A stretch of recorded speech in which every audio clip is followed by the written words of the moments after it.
À la Libération, en 1945, le monde découvre l'horreur des crimes nazis. L'extermination de millions de personnes, des juifs, des tziganes, des homosexuels et des malades mentaux, ce qu'on appelle les fous.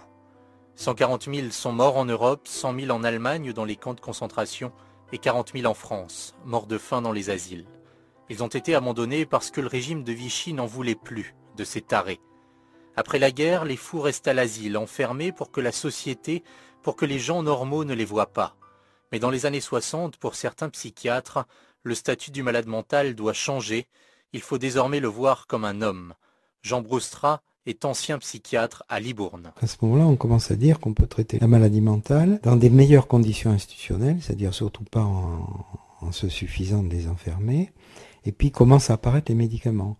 Puisqu'en 1950, apparaît le premier neuroleptique qui s'appelle le Largactil. Et donc ça aide beaucoup à ouvrir les portes des asiles. On commence à s'intéresser aux médicaments, à les utiliser, et puis à considérer que les patients psychiatriques sont des malades comme les autres. Il faut être juste. La vérité, c'est que les médicaments ont aidé à ouvrir les asiles. Ouvrir les portes de l'asile et libérer les psychiatres et les fous. Alors pourquoi cette évolution, cette révolution même ? Eh bien parce que des psychiatres de l'hôpital public comme Daumaison, Bonafé ou Tosquelles critiquaient l'enfermement asilaire. Leur courant de pensée, c'était l'antipsychiatrie, c'est-à-dire le développement d'une psychiatrie sociale, l'influence de la psychanalyse et la dénonciation des conditions de vie en asile. Josiane Fragnaud était monitrice éducatrice aux asiles de la Force, près de Bergerac. Elle a commencé à y travailler en 1968 dans un pavillon de jeunes filles trisomiques et psychotiques. Elle se souvient d'une discipline quasi militaire, mais surtout d'une prise en charge humaine des malades. On nous demandait d'avoir de la patience, du respect pour elle, et puis de communiquer au degré où elle en était. Voilà. C'est-à-dire d'avoir une relation humaine. Et ça, c'était vraiment, je trouve, très très intéressant parce que comme activité, il y avait une activité qui s'appelait musique et propreté. Il suffisait de passer des disques de musique classique, je me souviens, et on passait notre temps à faire des massages aux jambes de ces jeunes femmes qui étaient alitées. Bon, c'est sûr, il y avait aussi des cadenas aux fenêtres parce qu'il y avait un dortoir désagité où il y avait des gens qui s'automutilaient, qui se tapaient entre elles, etc. Et nous devions gérer cette violence directement. Et quand la violence survenait, Josiane et ses collègues infirmières devaient contentionner les agités, celles qui gesticulaient, celles qui criaient. En fait, il fallait gérer la crise. Mais le quotidien de Josiane, c'était aussi l'intendance du pavillon, car le personnel soignant effectuait toutes les tâches et toujours en y intégrant les malades. À cette époque, le travail, comme l'individu, n'était pas morcelé et le contact avec les patientes était primordial. C'était l'essentiel, même si le travail n'était pas facile tous les jours. Je me souviens quand je suis arrivée, j'avais une malade qui s'auto-mutilait et on avait les camisoles de force pour les empêcher de se mordre, de se battre.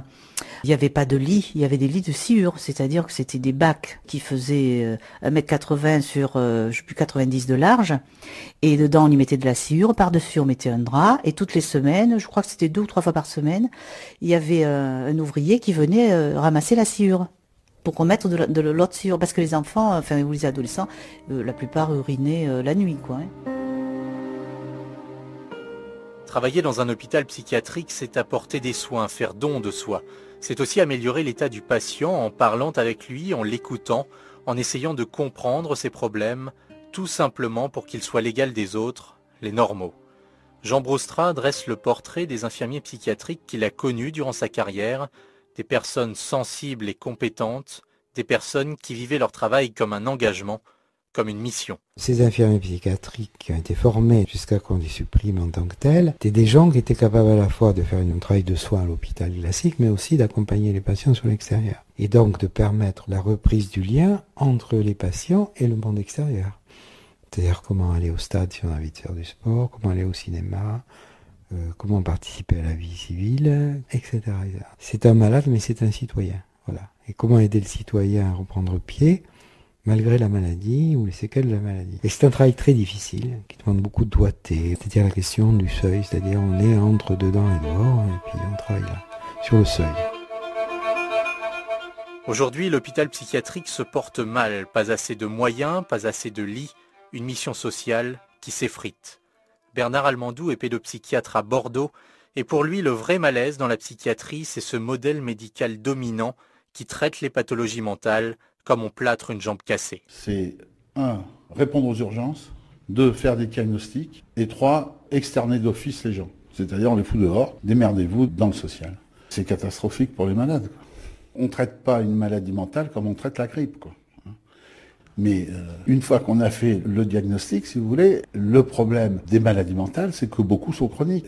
Donc on a fait un diagnostic, très bien, et puis on refout les gens dans leur milieu dans lequel s'est développée la maladie, avec un infirmier, après de secteur, qui va passer une fois tous les 15 jours, une fois tous les mois, et démerdez-vous à prendre en charge au quotidien les malades dans le milieu soi-disant ordinaire. Ça, c'est la pire des saloperies qui puisse exister. Une situation alarmante à l'opposé de l'esprit de secteur d'après-guerre, mais aussi la conséquence d'un système de santé malade qui ne traite plus que les urgences.